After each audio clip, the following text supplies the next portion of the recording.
Tani apa kak? Tani apa? Hah? Banyak. Tani lah, pakai Sawit. ya itu lah. Nggak lama mau pakai nggak? Pakai atau apa gitu nih ya? Jual juga. Apa mas kalau pakai? Kalau dipakai untuk apa? Biar ngapa? Untuk di pesta lah kan. Oh, pesta. Jualnya. Jualnya ke pesta. Dapat berapa kita untung atau upah itu? 20 sih kok. Ya. Si kopel. Lanjut. Berapa jumlahnya itu kak? Ini 30. 30.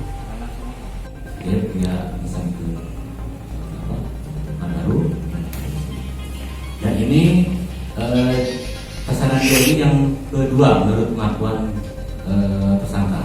Yang kedua, yang pertama dia pesan 50 butir, tapi dengan kawannya, ya, dengan kawan itu dari kedua 25 sama tersangka, 25 sama kawan. Dia beroperasi di tempat di pesta apa? Organ tunggal, dan ya situ pengakuan dia pakai juga, dan dia kalau ada yang beli dia jual. Jangan lupa subscribe, share, komen, dan like ya.